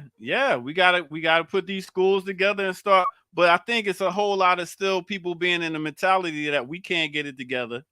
And if we go to a white school or somewhere else that they got it together, they're going to get a good education and get a good job. We still got in our mindset that the key is to get a good job and to work for somebody. And once we get out of that mind state, then we'd be like, all right, let's put them with people that they can work with and then build themselves up. But it's all about getting a job and and working in the capitalist system, right? Being a cog in the machine. Like that is what children are trained up to be. We are trained to be adults who will function as a proper cog in the machine and know our place and do our little portion and allow for our labor to be exploited and our wages to be unfair and our living conditions to be unreasonable. And I agree. No, we do not need to train children up to accept that or even to work towards that. I could not agree with you more. But the problem is that involves burning down the systems. Yeah. Systems have got to go. Whew. What else we got? Hold on, let me pull up my thing. I'm a little slow on Big the up draw. to everybody tuning in and giving love and riding out with us today. You know what I'm saying? Let me shout out some people. Reef. Big up to Dead Man Animations, P Funk, Yipper 99, Coco, that Coco, and Holly Horn. We got our usual all-stars in the building. I love to see it. I Manifesto, yes. Come through. Trenton is South Jersey. Well, it's right in the neck. I would consider Camden more South Jersey, but Camden is definitely South Jersey. yeah. I like Camden. I mean, Camden, woo, Lord. The first time my mother and I drove up to Philly to go check out Temple, accidentally went across the bridge and ended up in Camden. I said, "Are we in West Baltimore? What just happened? What just happened here?" And I said, "Yes, Camden. Woo." You ain't Camden. lying about that. It's woo, yeah. I mean, the thing is with Camden and Trenton would always get in fights. Oh shit. Like your high school teams. High school teams, whenever them or Boys and Girls High from New York came in town, it was a bunch of policemen, dogs, and everything because they knew it was going to be a fight that night. Look at y'all, Jersey thugs, thugging it out here in Jersey. As Naughty by Nature says, Jersey are the craziest. All right, so you dropped a story. Let me go ahead and pull that up. I did. And this is a story about Black billionaire, which I know will encourage all of our audience. Come on, y'all. Y'all not working hard enough. We need to be Black billionaires out here. Byron Allen. We got it. Look at Byron. Pull up Byron and his wife. No, I'm just I got it up. I'm just oh, you talking about his wife? I'm playing. Where Kamal at? I was about to say Kamal must have whispered in my ear or something. So check this out, y'all. Byron Allen buys Black News Channel for $11 million. It sounds like Byron got that at a fucking deal. The cable news channel founded by Jackson Jaguars owner Shad Khan shut down in March. Now, here's a weird thing, huh? I say, yeah, he did. Go ahead. But hold on. I got BNC on my cable lineup and I ain't never seen them shut down. I mean, I know they claimed that they were closing operations, but they didn't seem to cease broadcasting at all. So, I guess good for them. But let's get into this. So Byron Allen's Allen Media Group is buying the Black News Channel, which plans to revive the bankrupt cable news outlet and significantly grow its distribution footprint. Allen's company is acquiring substantially all of BNC's assets for $11 million. That sounds like a low.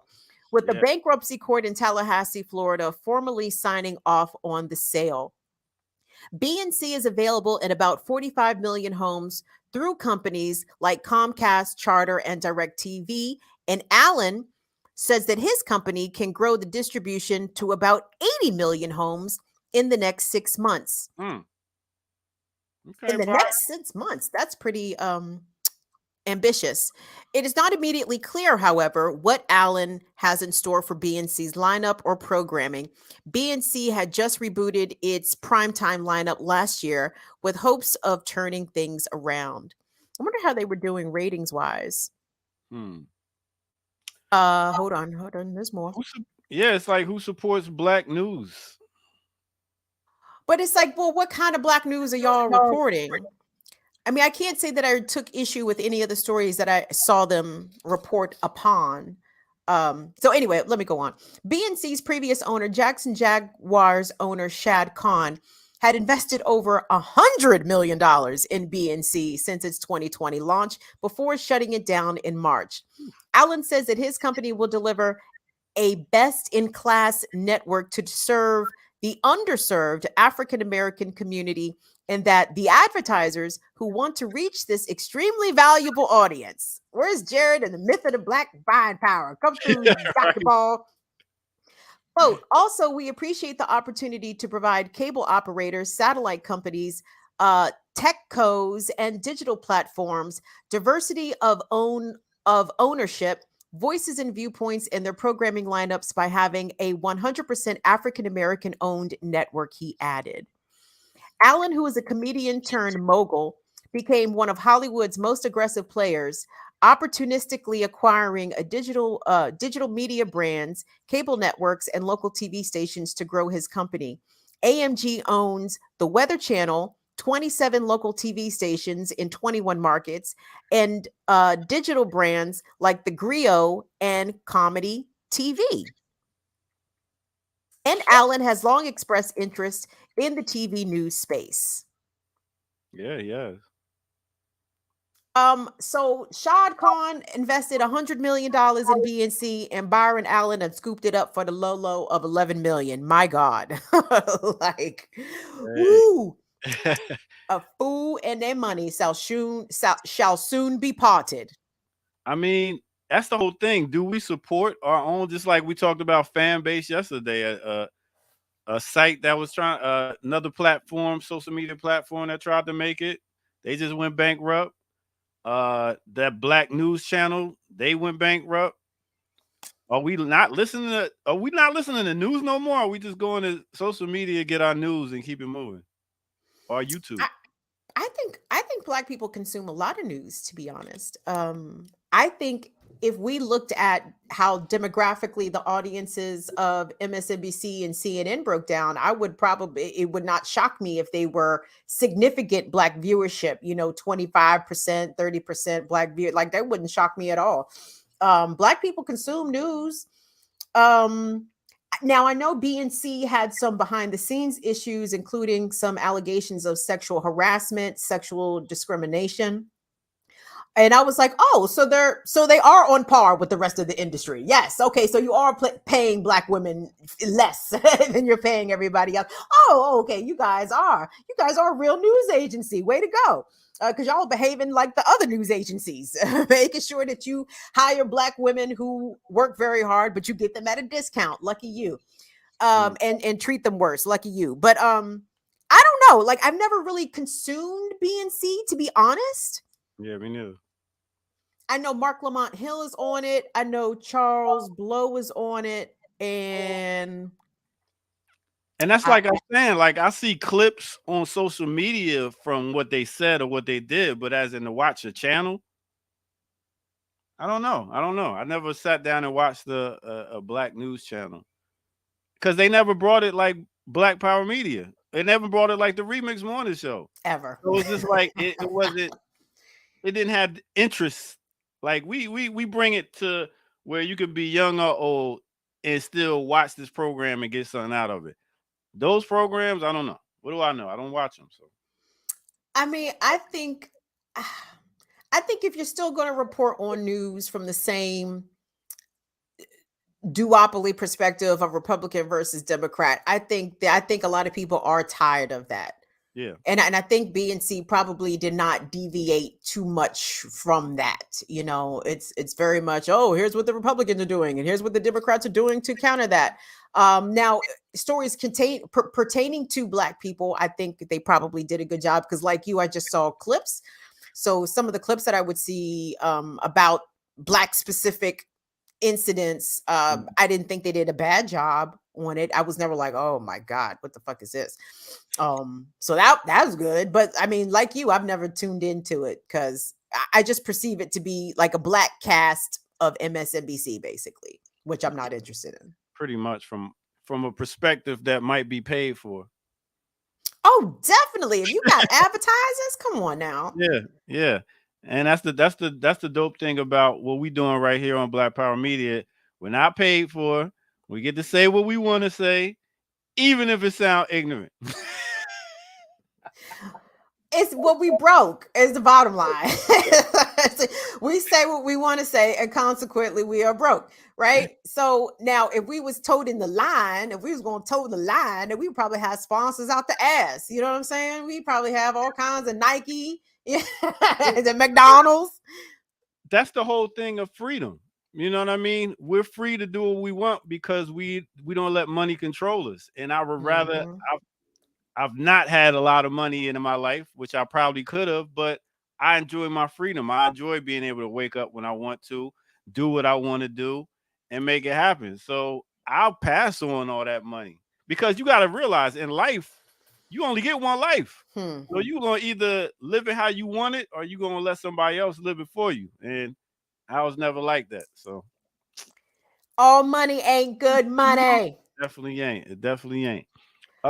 So what we got next? You want me to do another quick break or what you want to go to? You got Hold on, I got one of my earbuds stuck in my earball in my ear canal. Sorry. That's not those what are those iPhone ear pads? What are those things? I heard they are really messing up people's heads. That radiation.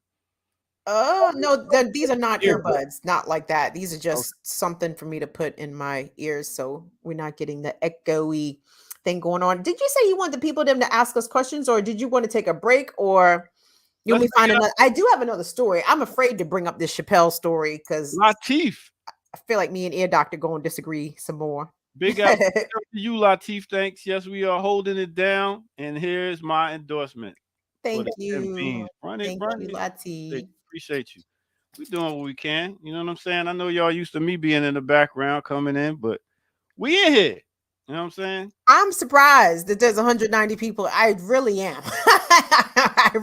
I remain it's wonderfully, pleasantly surprised. Thank you all so much for tuning in. Please be sure to hit the thumbs up on the video.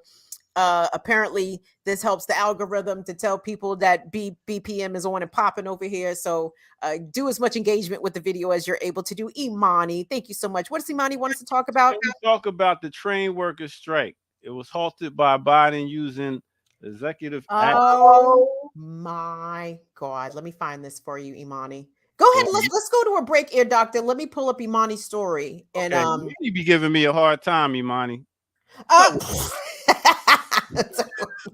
That's her job.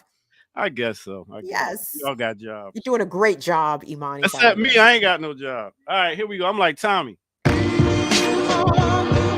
got no damn job. Leave it.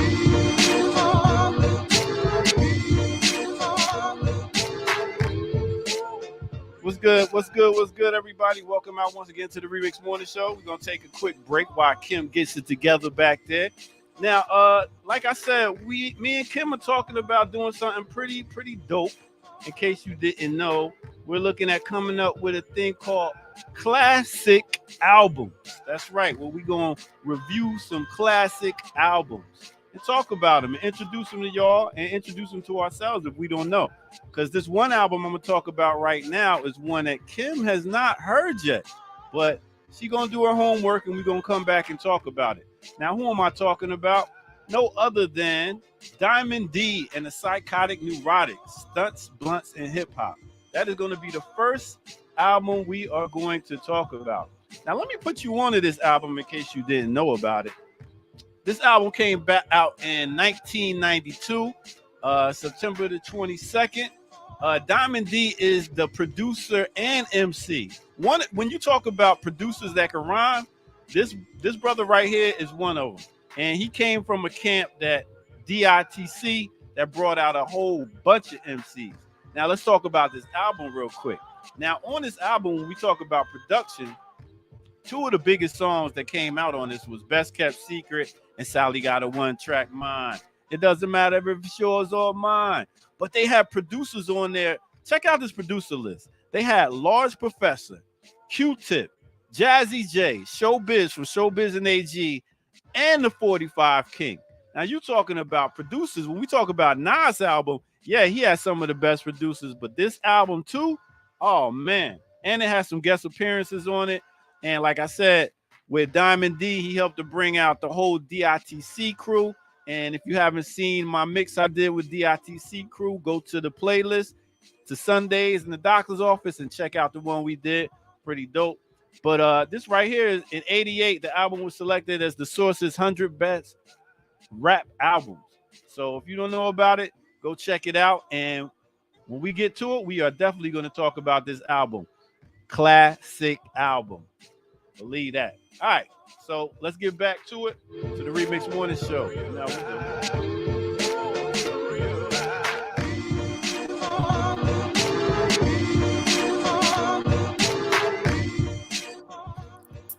Yeah.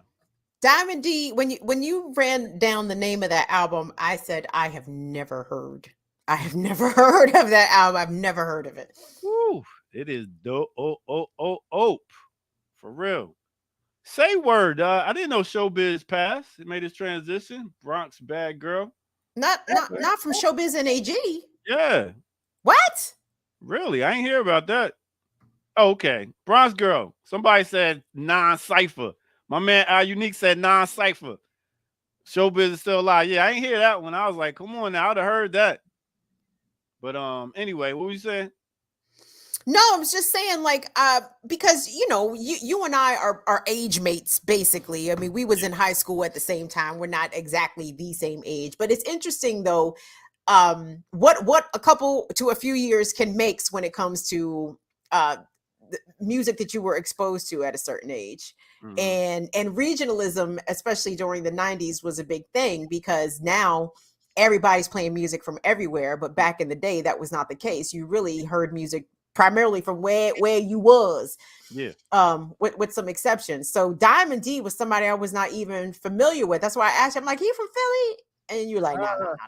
Hey, when you hear this album, when we do this show, you're going to be like, okay, now I see why he called this one a classic. Because it might be a classic to me. That's the whole thing that's going to be dope about the show. Some album might be classic to you. I'm like, word? So we're going to get into it. That's going to be a dope one. You might have to put Please Hammer Don't Hurt Him on the classic list. Listen. Everybody who was aged 9 through 13 in the year 1990, I assure you, if you put on some of that Hammer music, I dare you not to do the Running Man. I dare you not to do the Running Man. It's impossible. The Hammer, and you won't be rewarded. Come on, my beat is ever booming, and you know I get it started. Let's get it started. Go Hammer. And you know what? You know what's the messed up thing about MC Hammer? What? It's like if an MC goes over the BPM of like 115, which is dance music, like really dancing, they consider pop. Like we really like trash Hammer because he was selling. And the biggest dance music is the biggest selling music. And he came with dance music.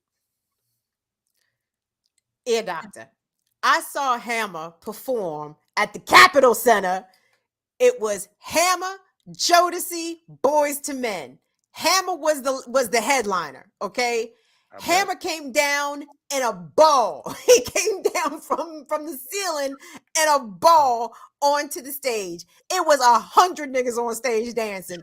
It was, I mean, seriously, one of the best rap shows to this day that I think I've ever seen in terms of entertainment value. Like, I take nothing away from Hammer. Like, niggas really try to get on Hammer because, you know, he was pop and he was selling. But he was giving the kids, and I say specifically the kids, right? Because I was a kid when Hammer was out. So it was rap right up my alley. It was fun. It was danceable. Positive. Not negative. Humps in a bump. Well, that was later. That was later. That's after I was a teenager. I said, Hammer's in a Speedo.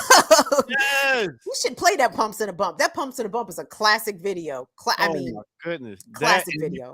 We pray every day. Oh my god. It was too much for me. I mean, I was so hardcore hip hop that I was like, but like I said, in the parties, yeah, that's when you heard Hammer. Other than the parties, ain't like you pumped it on your radio, like, oh, let me get that Hammer. But yeah.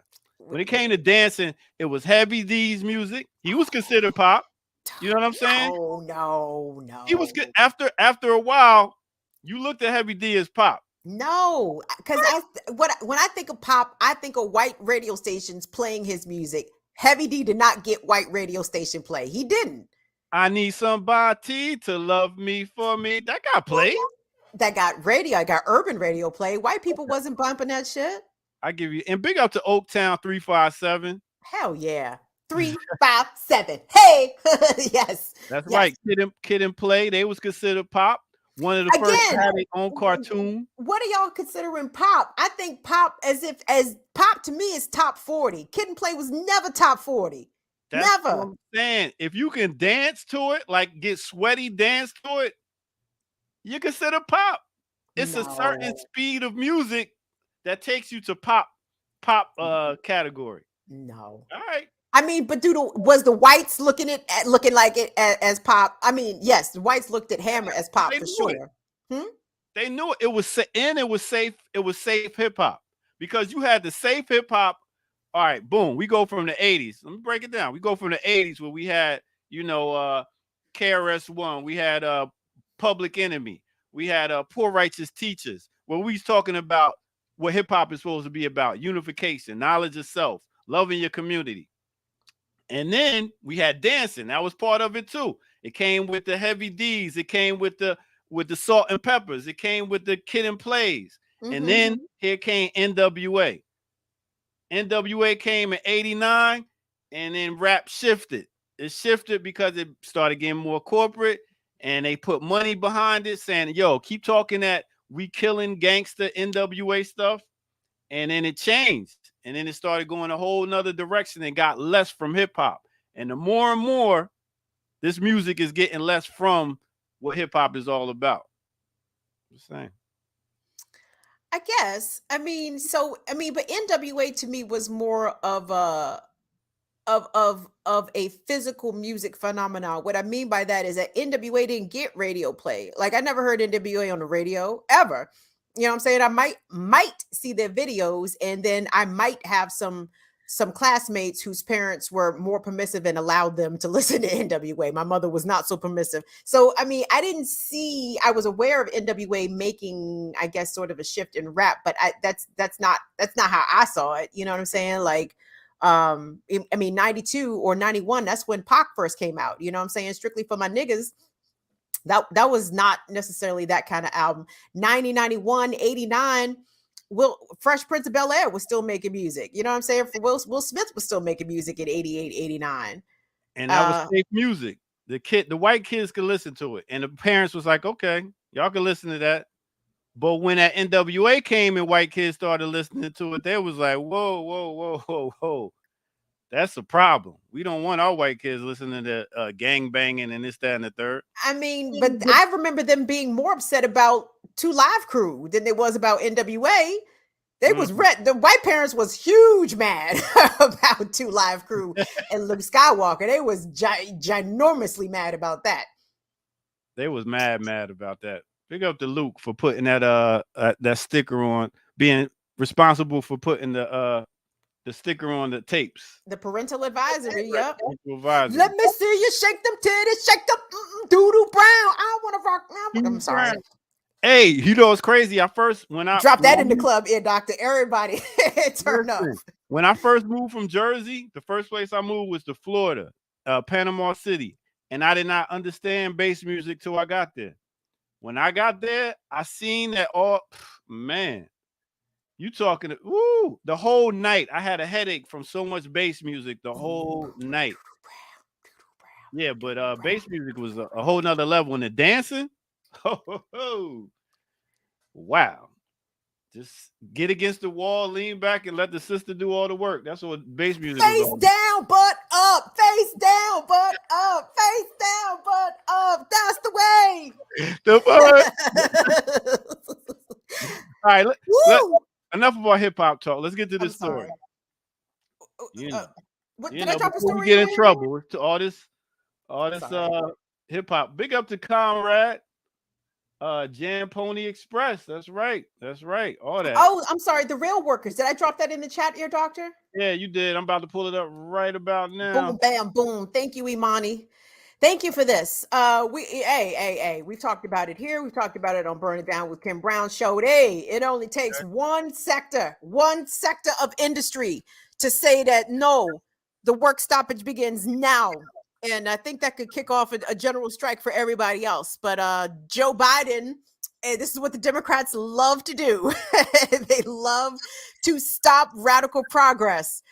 If there's going to be some radical actions taken, let the Democrats step in and intercede and put a stop to that shit right away. So this is from Yahoo News 3 days ago.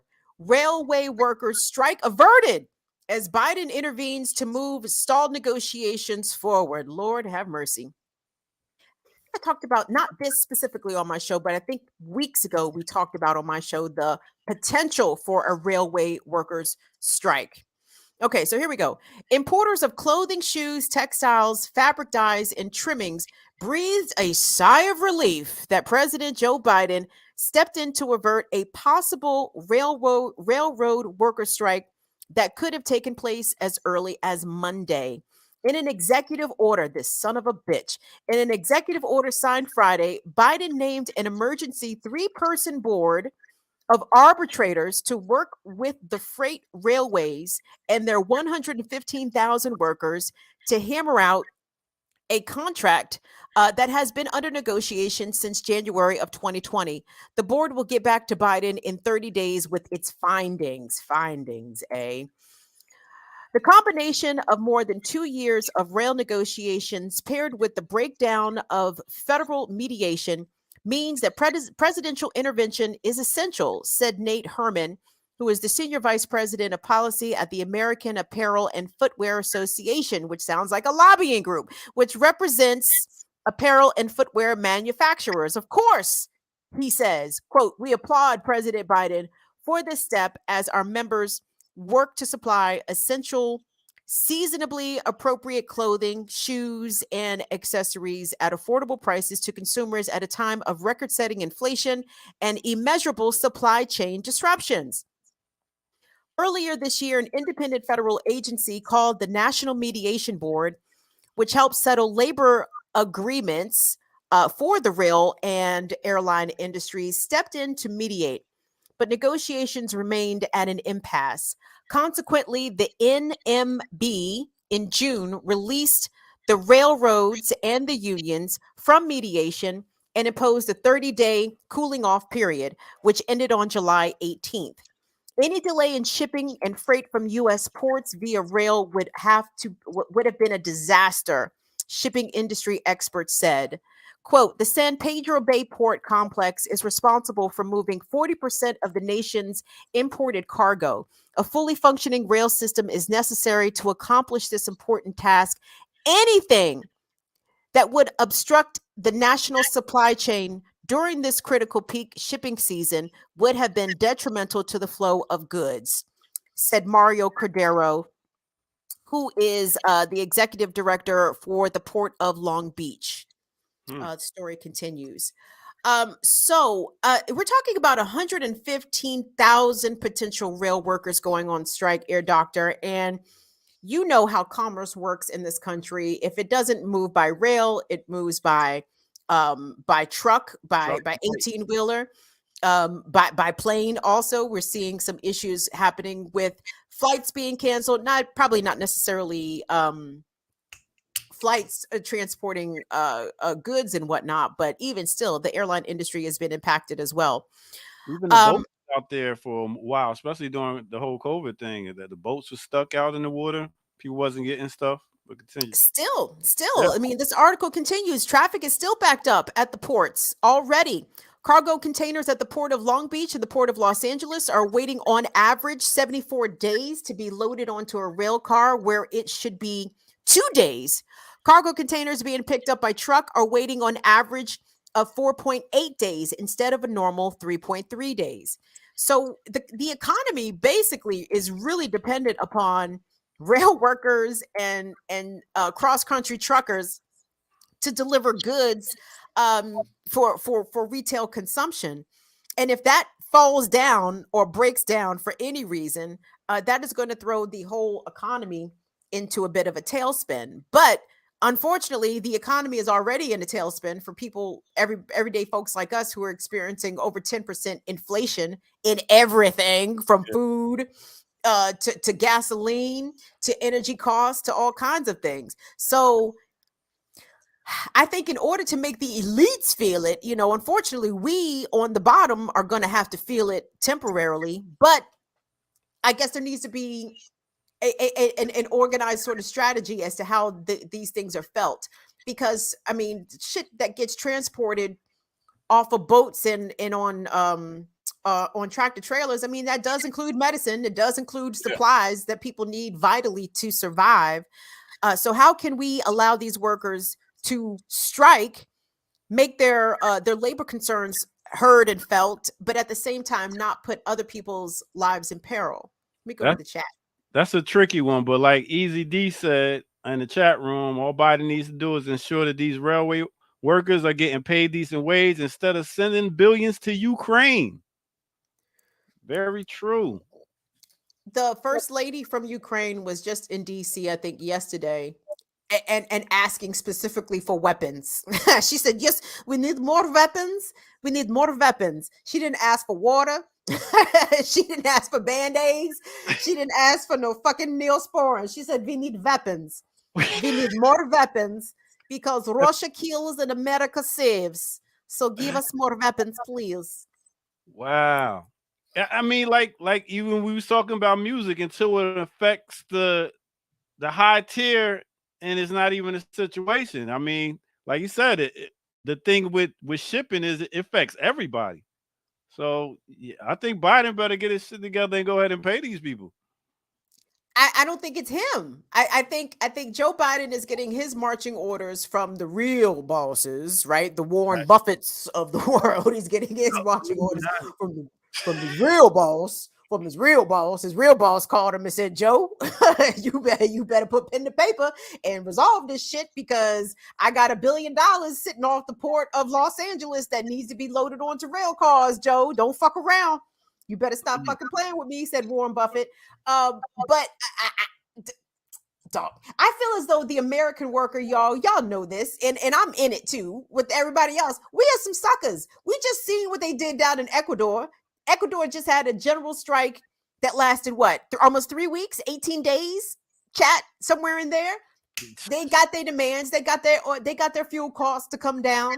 Like, it was a get down to lay down situation. Like, we not working. How about we shut all this shit down? And now what you going to do, government of Ecuador? Hey, what was the last strike we had? The bus strike? that was like the last unified strike we had. Come on. You ain't lying. It's like, you're like, man, you don't get down like other countries. I know, because we soft. We are soft, and we are programmed out here. We are programmed and conditioned that you cannot buck the bosses, right? The boss can do whatever they want to do to you, shit all over you, take all your free time, take all your quality time with your family, take your health. The bosses can do all of that to you. You cannot do shit to the bosses, per America. But we got to be right. We soft, we docile. Say it, Al. Unique. That's what I'm saying. We got to turn the fuck up out here. But it be bitch niggas like Joe Biden telling the rail workers that they can't strike. Be bitch niggas like Barack Obama calling the NBA players when they was ready to do a labor stoppage in protest of police violence. It'd be a bitch nigga like them get on the phone and be like, "Now, do you really want to do that? Is that the way to go? Is that the proper way to do it?" It'll be about that money, man. It'll be about that money. Your boy Obama was like, man, I miss basketball, man. Y'all got to get back out there. Play some ball. Shut up and dribble. Stop playing. Obama punk ass out there playing in jeans. In mom jeans. I couldn't tell. Well, I know now that he was clearly a sucker, but at the time I was like, is he really a sucker? Or are they trying to make him appear like a sucker by having him hoop in like a t-shirt in some mom jeans? I said, why is he out there? What's funny? The fact that it's almost an oxymoron, the fact that this is called the United States, and it is so divided. It is so divided. Like, even talking about going from one state to the other about smoking trees, about abortions. This whole place is divided. Why is it called the United States again? I forget. Because it's a rotten colony, and it was founded on genocide, land theft, and enslavement. Like nothing good is going to prosper out of this. You know what I'm saying? Like America has to fall. Like America has to be dissolved. America has to be made to pay for all the shit that it did to the indigenous folks on this continent, this entire hemisphere, and around the globe. That's what I'm saying. I don't like living in such close proximity to Washington, D.C., because I know, I know somebody's going to let the chopper sing on D.C., and I do not want to be around. I do not want to be in proximity when it happens, because I know what's happening. It's going to happen. I don't know if we're going to band together until we get like a major resource like water taken away. I think it got to be something major like that for us to be like, you know what? These niggas trying to kill us. We got to come together. Because other than that, I don't. It has to be a resource. But what would you say that isn't that what happened in Flint, doctor? Yeah, but it happened in Flint. It ain't happened in America. It ain't happened all around. Like I said, it's a divided state. It's a state where it's like, oh, that happened over there. Even like people ain't gonna respond to the abortion thing until it hit Georgia. When it hits your state, when it hits home, that's when people be like, you know what? We got to fight against it. But since there's so much division, people are like, oh, that happened over there, not here. Yeah, so people are stupid if that's what, because Slim, anything that they do to any of us anywhere, you should assume that they will at some point bring that exact same energy directly to you. Like just because it's not happening to you in that moment don't mean that they are not planning for it to happen to you at some point. I mean, turning off the water, that is that you want to talk about guerrilla warfare. Woo, that right there. Because then you're going to have people with guns going around the lakes, going around wherever there's water and be like, yo, you can't get this. This is ours. But hold on. Depending on where in the country you are, what lake? All the lakes in the West is dried up. Ain't no lakes. The Salt Lake in Utah is at record lows. In Nevada, the lakes that they rely on there are damn near empty. Like, y'all, the dystopian hellscape that, again, we have seen in film, in books, and literature of previous decades, it is right now. Like, it is right now. Women and girls and pregnant people cannot go get abortions, even if the baby inside of you is going to kill you. They said, okay, well, I guess you've lived long enough, lady. This fetus inside of you is more important than your actual life. So good. Thank you for your contribution to this next person in the labor force who is going to replace you. Right. It's almost a reminder that we are still prisoners of war. I mean, we always forget that we are prisoners of war and feel like we are free, like some type of freedom. But no, y'all are still property. We are still property of this said state, this said country. Yes, but now it's being felt by some white folks. You know what I'm saying? Like now white women get it. Now white women understand, you know, because they're like, wait a second. The white women are confused as to why they are getting the nigger treatment. they don't understand. They don't understand why they get the gender. It turns into gender instead of the color then. No, it turns into that everybody who is not a straight white man who owns property is less than. If you are not at that apex of that socio-economical, racial, and gender hierarchy, you are a second-class citizen. White women too. They are only good for producing more white children. They don't give a fuck if they don't even care about their own daughters in these situations. It's gross. And the word on the street is that they basically doing this because they feel like their race is dying out. That's just the word on the street. That's what I'm hearing. It's like the race is dying out, so we got to keep y'all getting pregnant. We got to keep our race continuing because we ain't doing it like the people of color. They out here having babies. You know what I'm saying? And yeah, that's what I'm hearing on the streets. What do I know? And what streets? What street exactly are you hearing this on? You hearing this in the streets of Alpharetta? Where are you hearing this at? The alleys today. Is that what the white folks in the alleys of Atlanta are talking? those conspiracy alleys, in the conscious communities. But yeah, that's what it is.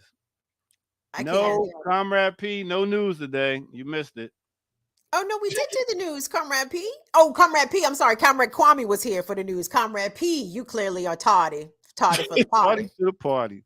Tardy to the party, but we did do some news. Hey man, it was just me and Ear Doctor today. We did the best that we could. Okay, like I'm not going to even hold y'all. Like part of the reason that I even agreed to do the Remix Morning Show on Black Power Media because I knew it was a collaborative effort. Like I knew it would not just be me up here presenting the news. I knew there's a lot of very smart, capable, informed, learned people who are part of this collaborative of the morning show. So I knew it would never be on me.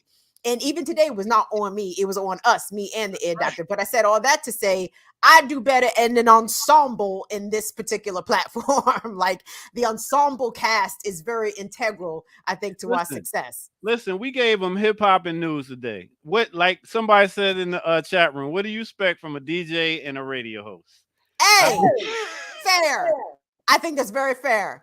I think that's very fair. Listen, we touched some news, we touched some music, we talked about people that made their transition, we talked about Sesame Street. Y'all, you're gonna have to go watch the show. You got to rewind in case you didn't know and you just coming in the building. But yeah, we touched everything, so we did our job. Thank you, Ear Doctor. And thank you, whoever said that. Thank you for seeing me. Thank you for understanding what it is that I do and the strengths and even the limitations within that. Thank you very much for that. Because I am a radio host. Like, God damn it. Even though we're doing the YouTube thing, that's where I began. That's my broadcast thing. And that's where I put myself up against. Like, I'm not Jackie Lukman. Jackie is on a whole nother level. That's not what I do. I'm way better than Angela Yee. Let's just put it that way. Talk that talk. Oh, come on, dog. That's not even in dispute, Slim. I mean, and that's not even a diss to her in particular. I mean, really, that's a diss to urban radio chicks across the board. Like, there's a reason why you hear them and you don't hear me. You know what I'm saying? Yeah. Because there are certain things that they will let slide that I would never let slide. And the patriarchy is very strong in urban radio, and bitches better know their place, and I do not know my place. So consequently, here I am. But anyway, that's just that. All good. I also did radio personality. Big up to WRFG 89.3. Yes. I've been rocking out with them for years. So yeah, this is only thing different with this is just you can see us now. I know. I don't even know if that's even a good thing, but I mean, hey, we some pretty attractive people on here, and we come and listen. We have a conversation. That's what we do here. That's why it's so easy. It's real easy because we just sit here and have a conversation. There's no pressure. We talk what we think about. If you agree, you agree. If you don't, you don't. But see, that's why I think where Jackie, Kamal, Kalonji, and Jared are very valuable, to the conversation. But this we was getting y'all ready for the weekend. We didn't want to get too deep into economics and political prisoners today, like and all that other stuff. But they'll be back next week for all that. You know what I mean? Listen, and I already have questions for Jackie because the EU is apparently trying to dial back these sanctions that they have put on Russia because the EU understands that they have fucked themselves in this whole situation. And I need Jacqueline Lukman's take on the thing. So we're gonna save some stories for next week. But is my nose running? What you got coming up? Because we about to get out of here in less than a minute. So, to be honest, I haven't even planned my show for tomorrow. Like this week, it's kind of felt like a week off, even though I know I have a show tomorrow. So I don't even know. I don't even really know what I'm talking about tomorrow. But you guys, just a heads up, maybe tomorrow. You guys remember those young women, who we had here on Black Power Media, and they were also on Burn It Down with Kim Brown. They were talking about child protective services and how it steals Black children, how it intentionally ruins Black families. Amanda and Yeja Day they reached out to me and said that they want to come back on, and I'll leave it up to them if they want to come on Black Power Media or come on Burn It Down with Kim Brown. But they said that the people is fucking with them behind their activism in their defense of black families and black children, and they want to come on and talk about that. So I told them, I said, yes, absolutely, please come on and share the thing with us. So I'm gonna check and see if they hit me back. And if so, maybe we'll see them tomorrow. If not, but we will hear from them in the near future. So dope. For Black Power Media News, Black Myths, they just dropped a podcast the other day. We also got in the morning. I'm actually going to be joining Dr. Jared Ball on I Mix What I Like, and for a minute. So I've been on all week, damn near, except for Monday. What are you talking about with Jared tomorrow, Ear Doctor? I have the slightest idea. You know, we're gonna make it do what it do, baby. Sundays, I think I'm gonna go to hip hop and jazz. I think I'm gonna go to the combination of people that use jazz and hip hop. So all I hear is Jazzmatazz Volume 1 and 2. You already know it. All right, so that's what it is. Thank all y'all for tuning in to Black Power Media. Hit that like button before you get out of here, and subscribe if you haven't already. We love y'all. Subscribe to Burn It Down with Kim Brown. Watch the show any damn way, because even though I don't know what I'm talking about, tune in tomorrow at 7 p.m. on Burn It Down with Kim Brown, and we'll have something for you. But go over to the channel and subscribe. Anyway, thank you. And that's it. That's a wrap. Remix Morning Show. Peace, y'all.